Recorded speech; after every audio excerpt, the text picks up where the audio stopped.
Hey guys, welcome to the Massive Iron Channel. I'm Steve Shaw. In this video, I'm going to talk about 6 reasons why you shouldn't do Mike Mentzer's heavy duty.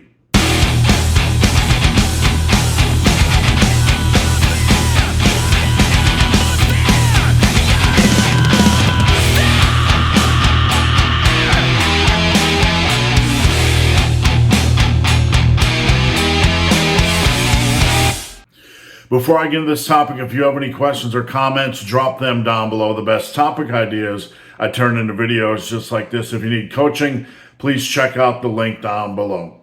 All right, lately there's been a resurgence in the interest in Mike Mentzer's heavy duty program. Now, I'm not going to get into the nuts and bolts of this program. There are plenty of articles, and you can check out Mike's books on Amazon. Plenty of information on Mike's heavy duty system.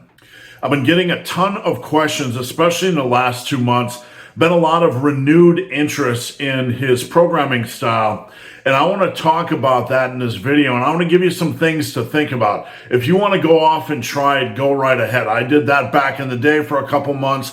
I didn't like it. But I'm going to give you 6 reasons why I think it's probably not the best idea for you.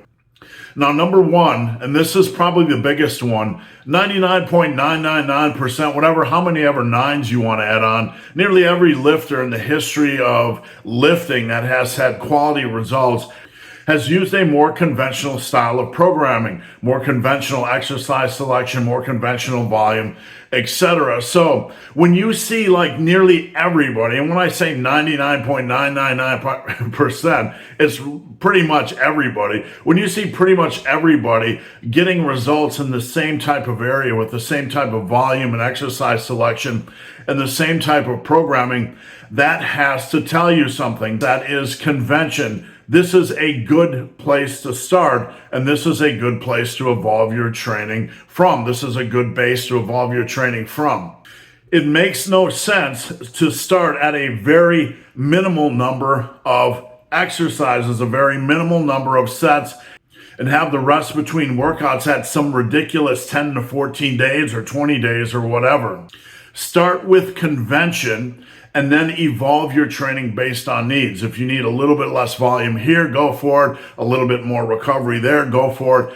Make changes based on what's happening in the gym. Don't just jump to some radical extremist type of programming like heavy duty. All right, number 2, I've never seen anybody stick to heavy duty for a long period of time. So because of this, there's no real even anecdotal evidence. I don't see a lot of, there might be a couple fringe guys out there you can find who ran it for a couple of years or who picked it up. But really, there's not a lot of anecdote, not a lot of real world evidence on this program. It's simply a program not a lot of people stick to for a long period of time, and not a lot of evidence or research or history, real world history showing results. All right, point number 3. Did Mike even use this style of programming to build his base? There are programs out there that I've found, one of them from Ironman magazine, and you can search Ironman and Mike Mentzer. Ironman is a reputable source. It is a reputable magazine. And if you search Ironman and Mike Mentzer, you're going to find a program by Mike that had a lot of 5 sets per exercise programming. And it was more higher volume, more conventional type of programming. I would argue that Mike built his base, probably 90 to 95% of the muscle mass you see, on more conventional type of programming. And then in his later years, might have moved to this type of setup. As an advanced lifter, you're going to accumulate more and more punishment as you get stronger and stronger. It's also very easy to maintain your muscle mass. It doesn't take a lot once you have that muscle mass to keep it. So it's easier to down-regulate your training, meaning reduce the amount of volume, reduce the number of sets, reduce the rest between workouts, and still keep your mass. This also opens the door time-wise and energy-wise to work on weaknesses and lagging body parts, etc. So when we consider Mike's programming, we have to understand that he didn't build his base on heavy duty. This is a very common thing in the muscle building world. When you look at an advanced lifter, you have to not worry about how he is training now, because that is the result of a long road, a long series of evolutionary training changes. What we have to look at is how he built his base, or how she built her base, whatever the case may be, to build the first 80 to 90% of their muscle. All right, point number 4, and this is just opinion, and you guys can share your opinion, but I think this style of training is boring and minimal. It doesn't have many exercises. You're not in the gym very often. You're not in the gym very long. It's just not an exciting training program. A couple of exercises, a couple of sets, long rest between workouts. It doesn't even feel like working out to me. It just is super boring, super minimal, and nothing I can personally get excited about. And if you're not excited about a program, what's the point, really? Enjoying what you're doing or enjoying your programming is a cornerstone of training. When people come to me and say, what split should I use? What program should I use? A key point to think about here is which one excites you, which one motivates you to get to the gym. If you're motivated to train, your results are likely going to be that much better.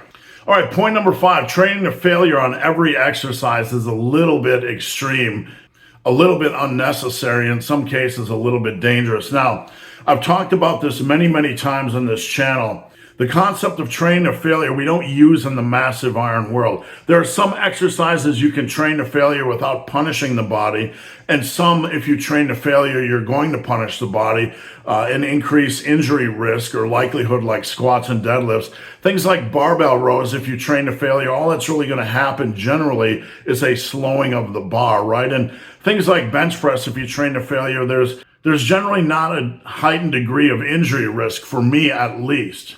With that said, training to failure doesn't really add a lot to your training. In the massive iron world, we talk about pushing a set for as many quality reps as possible, stopping that set when you feel like you might fail on the next rep or when your form starts to break down. In the long run, pushing a set safely for maximum quality reps is a good way to train. But if we just blanketly try to attack every exercise to failure, we forget about one important reality. Not all exercises are the same. Mike went astray here, basically lumping everything into the same pool. The demands of every exercise are different. Each exercise has different demands. Some you can train to failure easily, some you can't. So just blanketly saying we train everything to failure is very misguided and can be borderline dangerous. All right, point number 6, and the last point, regarding recovery between workouts. Mike was real big on this, longer recovery periods between workout. Here is the honest truth. Most of us watching this video aren't under recovered. Most people need harder training rather than more recovery time. Those of you not seeing great results, it isn't because of your programming generally. It isn't because you need to switch to something magical like heavy duty. It's because you need harder training, not easier training, or not more recovery. You're not failing to recover right now. It's more of a case that most of us are failing to train hard. So guys, hope this video has been of some help. If you have any questions or comments, drop them down below. If you made it this far in this video and have yet to subscribe to my channel, please do. I'd appreciate the support. So guys, as always, thanks for watching. Have a great day.